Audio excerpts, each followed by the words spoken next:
Buenos días, queridos oyentes de la Radio María, bienvenidos a Conversión y Santidad de la mano de Benedicto XVI. Estamos aferrados por el amor de Dios y en los brazos amorosos de nuestra Madre Santísima. Estamos en esta época de júbilo, de alegría. Hemos celebrado unas fiestas maravillosas, el Corpus Christi, el Sagrado Corazón de Jesús. Todas fiestas de este Dios nuestro misericordioso y maravilloso, que ha querido hacerse cargo del pecado, hacerse cargo del dolor, hacerse cargo de la tragedia humana, incluso de la tragedia de la muerte. Voy a utilizar hoy un libro que se llama El Resplandor de Dios en nuestro tiempo, que son meditaciones sobre el año litúrgico, en donde se han compilado varias de sus homilías, intervenciones. Y hoy el tema de esta charla se llama Levantaos, puertas antiquísimas. Y creo que habla de esto, de cómo hay esperanza. Pero no esperanza por algo que nosotros podamos hacer. Somos incapaces de remediar todo lo que nos ha pasado, incapaces de remediar nuestras cárceles, nuestras prisiones, nuestras incapacidades, pero Dios es un Dios que no viene a vengarse, a reprocharnos, viene sobre todo a hacerse cargo y nos pide como un mendigo: déjame hacerme cargo. Y si no se lo permitimos, entonces lo entristecemos, es como una afrenta. Más encima que se hizo cargo, ¿a qué costo? Nosotros no dejamos que esas acciones que Él realizó realmente puedan tener efecto en nuestra vida. Dice el Papa que de alguna manera el mensaje de la resurrección de Cristo parece sobreexigirnos un esfuerzo de imaginación. El nacimiento, digamos, el mensaje de la Navidad es mucho más fácil como de digerir, porque el nacimiento forma parte del ámbito de nuestras experiencias y conlleva siempre en sí mismo algo de esperanza y de alegría. De ese modo, la historia del Hijo de Dios que nació en el establo como niño humano puede captar de manera inmediata nuestro corazón y significar algo incluso para aquellos que no creen en la divinidad del niño. Pero la resurrección queda fuera del ámbito de nuestra experiencia. Solo conocemos una vida que supone a la vez morir. Así ha dicho Rudolf Bultmann, quien dijo de manera clara que ¿qué significaría para nosotros el milagro de un cadáver vuelto a la vida? La pregunta es esta: ¿es la resurrección de Jesús solo un extraño milagro que después de haber sucedido no cambia nada en la constitución del hombre mismo? La liturgia de la Iglesia procura ayudarnos a dar respuesta a esta pregunta al traducir lo incomprensible a imágenes y representaciones que nos resultan conocidas. Entonces, de toda la multitud de frases bíblicas con la que la liturgia ilumina desde los tiempos más remotos el misterio de la Pascua, que es el misterio central de nuestra fe, que está unido en la espiritualidad del Papa Benedicto XVI al misterio de la Navidad, y dice que, digamos que hay una frase que se encuentra en el Salmo 24 que dice: alzad puertas vuestros dinteles, elevaos puertas antiquísimas, para que entre el Rey de la Gloria. Entonces, en efecto, con estas palabras se quería invitar a Dios a que habitara en nuestra casa. Él debía entrar en la casa de los hombres y convertirla de ese modo en casa de Dios y transformar así el mundo de los hombres en mundo de Dios. Y dice el Papa, bueno, pero ¿a dónde y cómo podría entrar? El mundo de los hombres no tiene puertas hacia Dios, así lo parece. Está encerrado en sí mismo.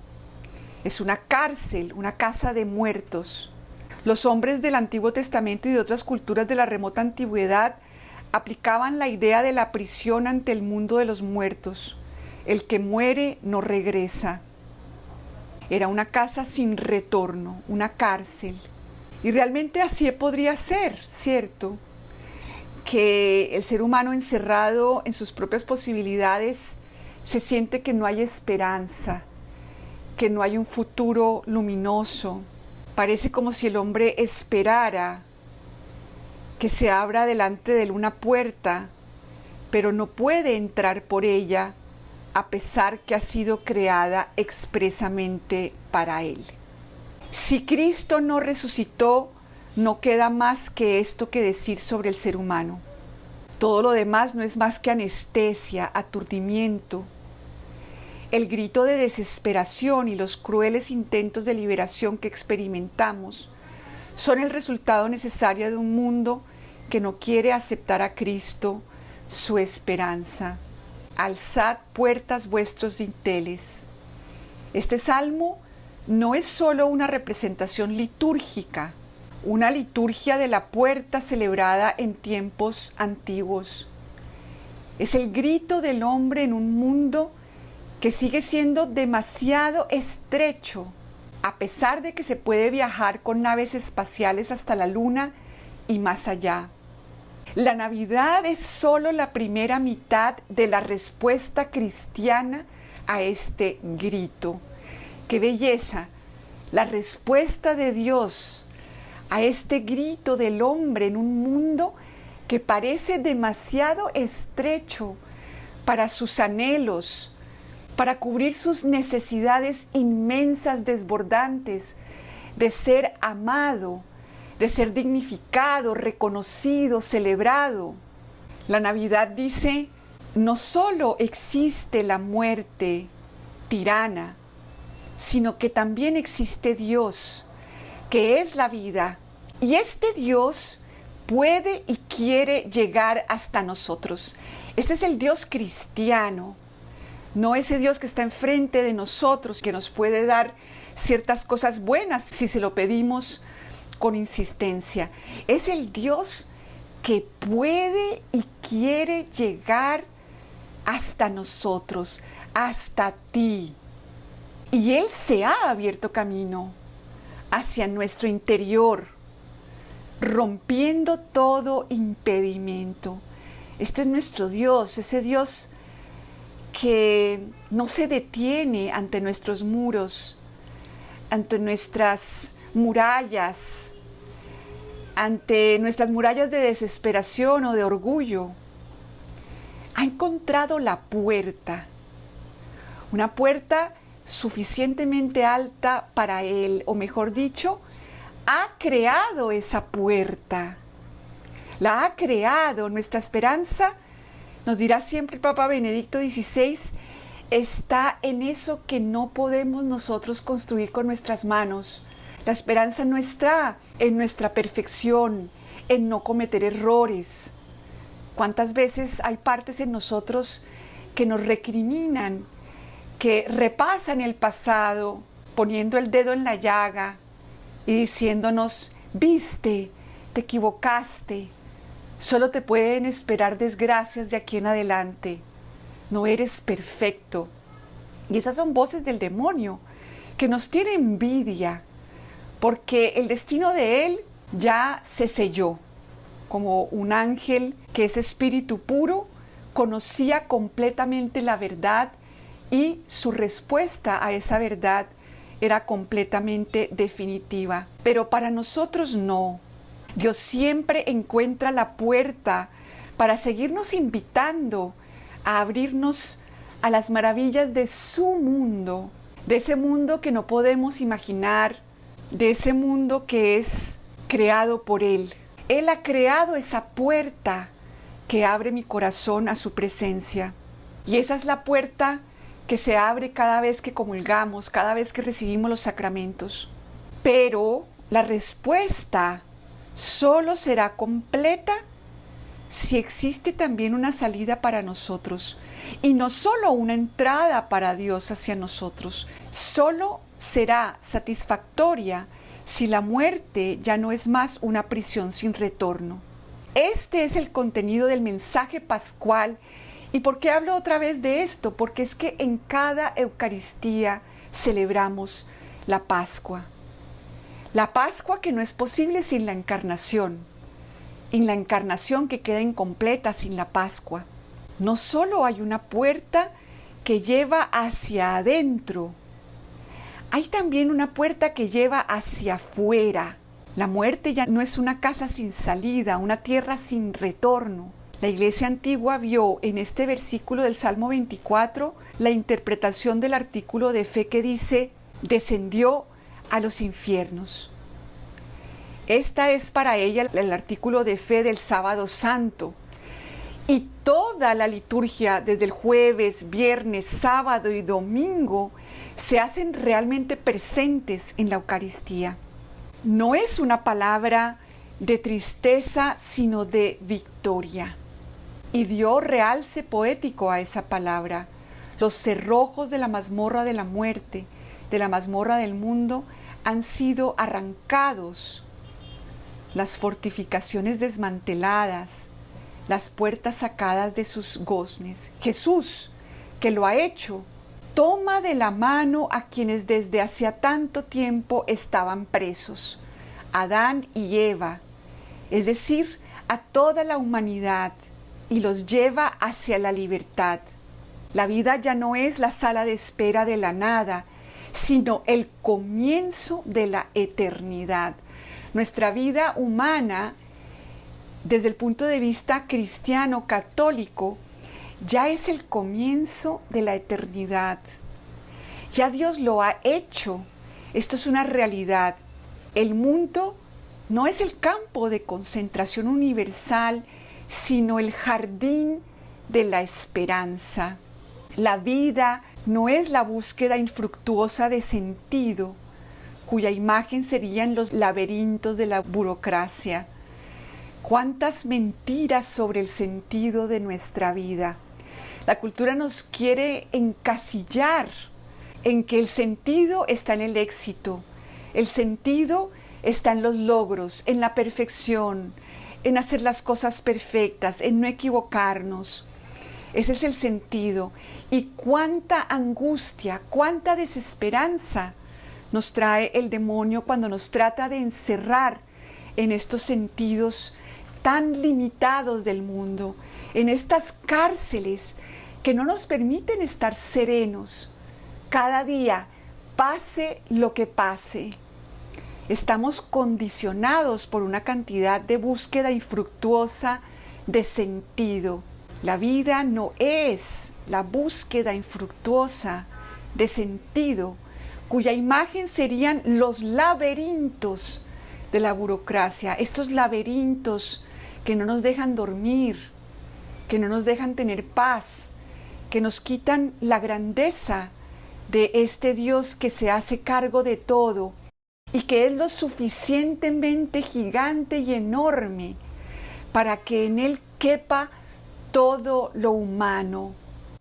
Cada equivocación, cada desierto, cada hambre que pasamos, toda nuestra sed de amor, todo esto cabe en el corazón de Dios.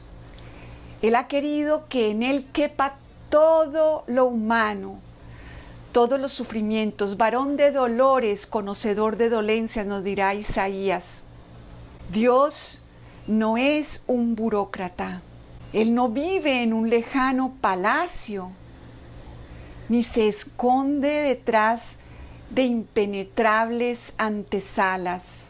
No es un Dios que de repente aparece y nos dice mensajes y nos tiene que hablar y comunicarse de maneras extraordinarias. No, Él ya lo comunicó todo. Él se abrió camino hacia tu corazón, pasando por tus llagas, pasando por tu dolor, pasando por tu soledad, y lo habitó todo. Él ya lo dijo todo. Él ya lo dijo todo con su encarnación, con su pasión, con su muerte, con su descenso a los infiernos. ¿Qué más quieres? San Juan de la Cruz nos previene de este aparicionismo, de este estar buscando nuevas comunicaciones de Dios, como si no lo hubiera dicho todo en Cristo.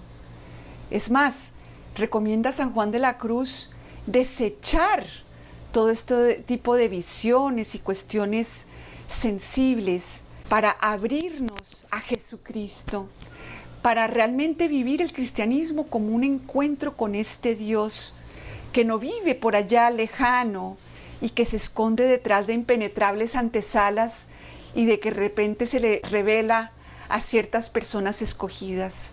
Él se nos revela todos los días en el altar eucarístico, a través de todos los acontecimientos de nuestra vida. Él puede hacerse cargo de nosotros, de nuestros hijos, de nuestros padres, de nuestros seres queridos, de nuestra patria. Todo cabe en su corazón misericordioso. La puerta está abierta y se llama Jesucristo.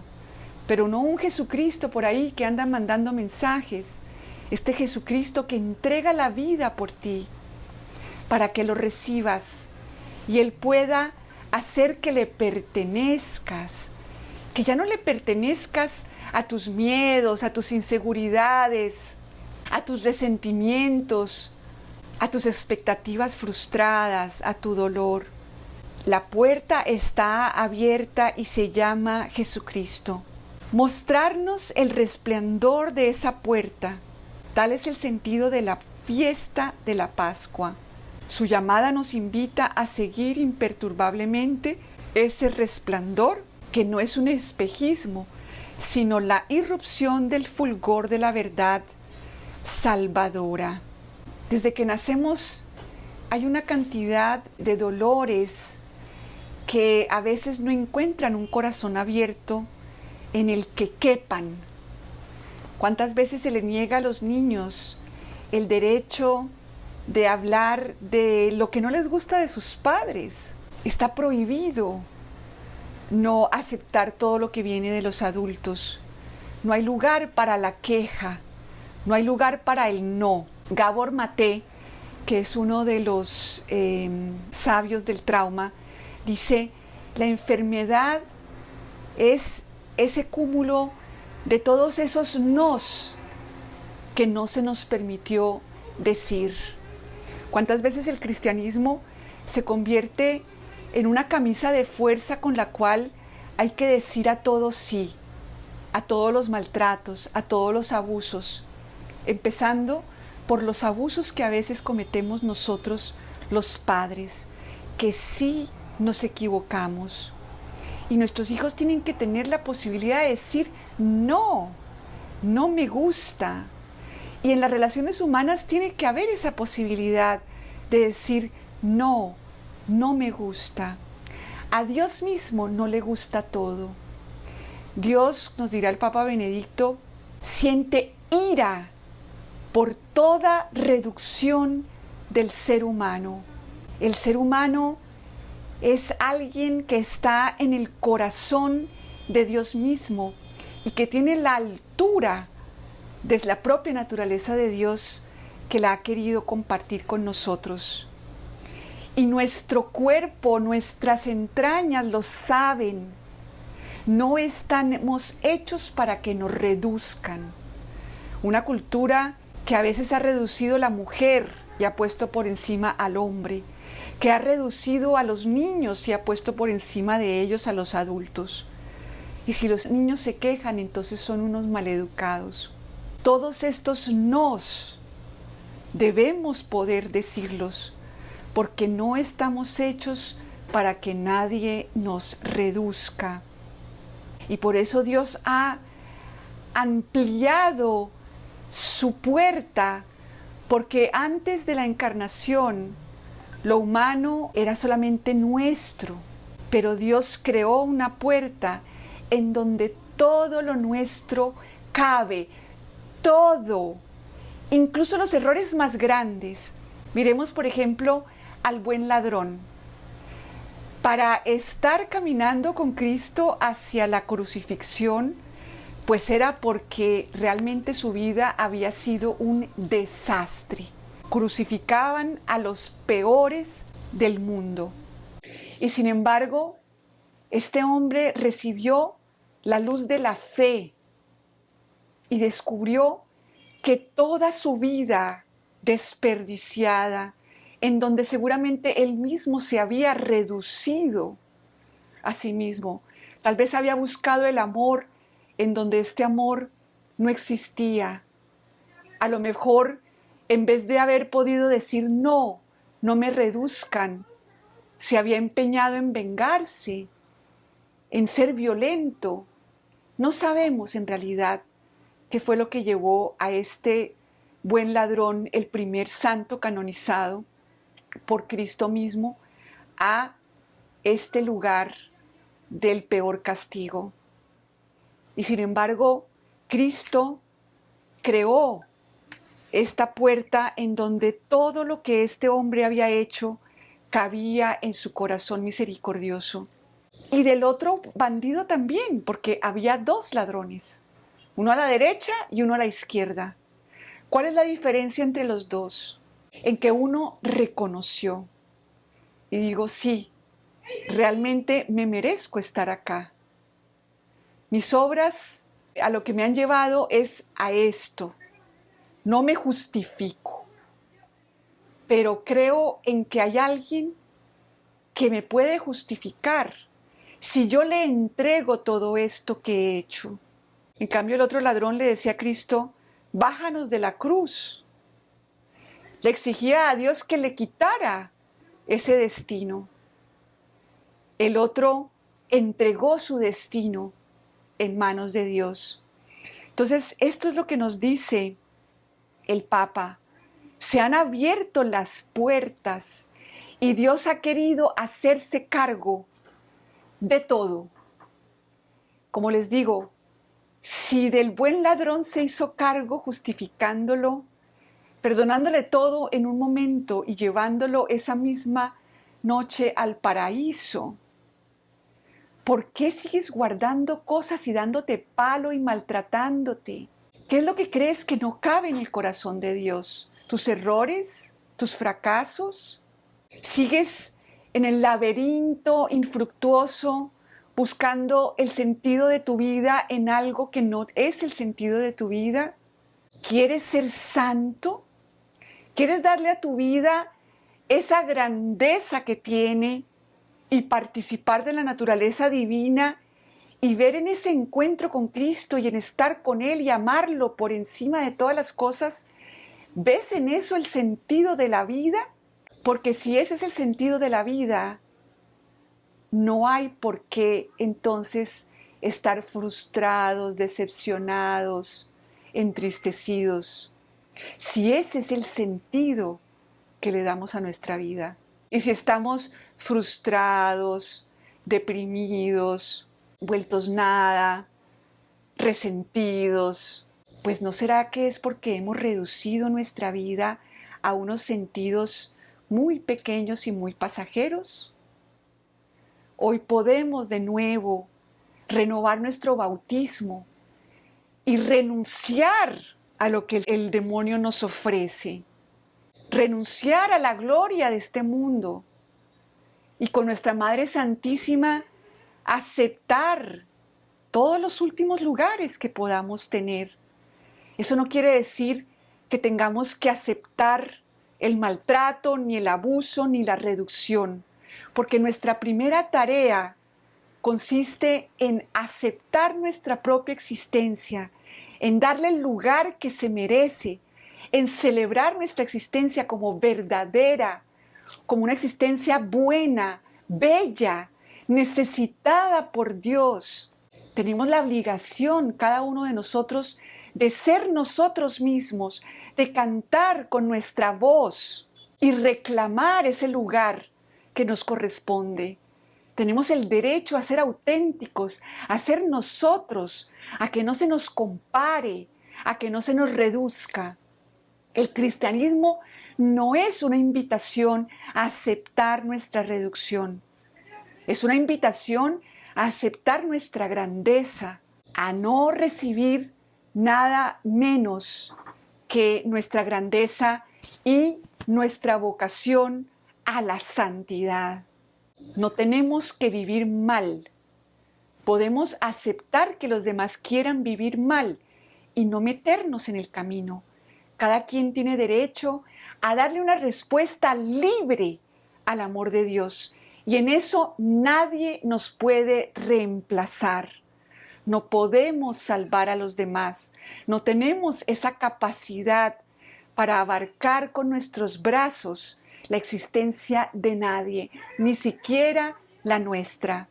Se han abierto las puertas del amor de Dios para que en ese amor quepa toda nuestra vida, desde el primer lugar hasta el último, desde el primer momento hasta el último. Como decía Santa Teresita, al final de mi vida me presentaré con las manos vacías porque todas mis obras están manchadas. Y así lo dice Isaías. Dejemos de justificarnos.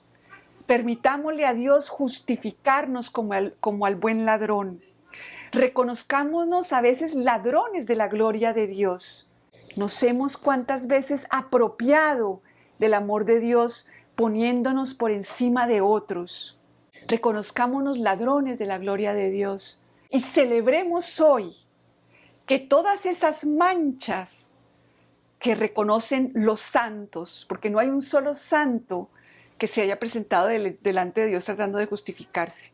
El demonio es el que quiere que repasemos nuestro pasado y tratemos de justificarnos a la fuerza. Entreguémonos sin justificación en manos de quien nos justifica. Dejemos que Dios sea nuestro Salvador y esa será la verdadera alegría que le daremos, la verdadera reparación del verdadero dolor de Cristo, que viene con un amor que justifica. Y los seres humanos no quieren justificación, quieren recompensa. Y con eso lo herimos, lo retraumatizamos, para utilizar lenguaje moderno. Démosle a Dios la alegría de ser Dios y nosotros ocupemos nuestro lugar y encontrémonos con ese Dios que ha querido hacerse cargo de nosotros. Entreguémonos con las manos vacías, con las manos manchadas, sin miedo, al corazón amoroso y misericordioso. La humanidad no tendrá paz hasta que no se entregue sin justificación y sin reservas a la misericordia de Dios. Bueno, queridos oyentes, finalizamos el programa de hoy. Dios mediante nos vemos en otra oportunidad. Un abrazo fraterno, quedamos con María.